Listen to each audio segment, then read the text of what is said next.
हमारे खाने में कैल्शियम होता है, उसे पेट से चूस कर खून में लाने का काम विटामिन डी करता है।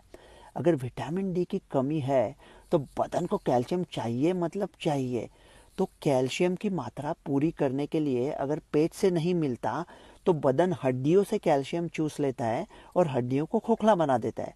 उसकी वजह से बुढ़ापे में फ्रैक्चर का मौका बढ़ता है और बचपन में ग्रोथ के साथ दिक्कत आती है।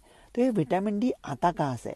10% हम मुंह से खाते हैं और 90% त्वचा में सूर्य प्रकाश के साथ खुद बनाते हैं। तो फिर क्या दिक्कत है? भारत में सबको सूर्य प्रकाश मिलता है? नहीं, 3 प्रॉब्लम्स है। पहली बात यह है कि अमीर लोग और मिडिल क्लास लोग आजकल एयर कंडीशन ऑफिस में बैठे रहते हैं। दूसरा बात है पोल्यूशन। पोल्यूशन तो अमीर गरीब नहीं देखता, सबको तकलीफ देता है। अल्ट्रावायलेट रेस ठीक तरह से काम नहीं कर पाते। तीसरी बात सबसे अहम है, मेरा मानना यह है कि भारतीय लोगों के आनुवंशिक कोड में उत्परिवर्तन हुआ है। तो अब भारतीय लोग ठीक तरह से त्वचा में विटामिन डी नहीं बना पाएंगे। बहुत तकलीफ होने वाले है, लाखों करोड़ों केसेस आएंगे। अरे ठीक है ना, फिर विटामिन डी खा लेंगे मुंह से, 20 रुपए में आता है। इतना आसान नहीं है, वो B12 नहीं है। तो मुंह से ज़्यादा लिया तो पेशाब में चला नहीं जाएगा, ज़्यादा मात्रा में लिया तो तकलीफ दे सकता है, किडनी स्टोन बना सकता है। तो फिर क्या करें? ये वैद्यकीय मशवरा नहीं है। भारत में फोर्टिफाइड मिल्क आता है +F, उसका 1 गिलास दिन में पियो और ये विटामिन डी लेवल कम ज़्यादा सब भूल जाओ। बुढ़ापे में जब आपकी हड्डियां नहीं टूटेगी तब मुझे थैंक यू बोलना भी भूल जाओ, क्योंकि अगर हड्डियां नहीं टूटेगी तो दर्द नहीं होगा। हम दर्द की वजह ढूंढते हैं, सुकून की नहीं।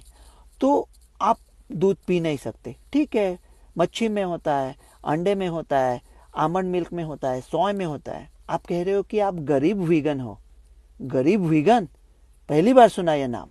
देखो, ये वैद्य के मशवरा नहीं है। विटामिन डी का 50,000 यूनिट्स का एक गोली आता है, वो हर रविवार को 6 हफ्ते के लिए लो और फिर 2 साल ये भूल जाओ, क्योंकि लेवल में भी हमको पता नहीं होता अगर खून में चेक किया तो कि सही लेवल क्या है। तो आप कहोगे लो कर लो बात, ये आ गए डॉक्टर गोली बेचने के लिए।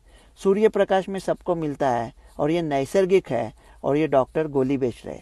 अरे कोई सूर्य प्रकाश में निकल गया और उसको स्किन कैंसर हुआ तो उसका जिम्मा कौन लेगा? अगले हफ्ते भारत में धूप के वजह से सैकड़ों लोग मरने वाले हैं, तो उसका जिम्मा कौन लेगा? इस बात को सुनकर करेगा यकीन कोई कि सूरज को एक झोंका हवा का बुझा दिया। वो दोस्ती तो खैर नसीबे दुश्मना हुई, वो छोटी छोटी रंजिशों का लुत्फ भी चला गया। डॉक्टर रवि गोडसे।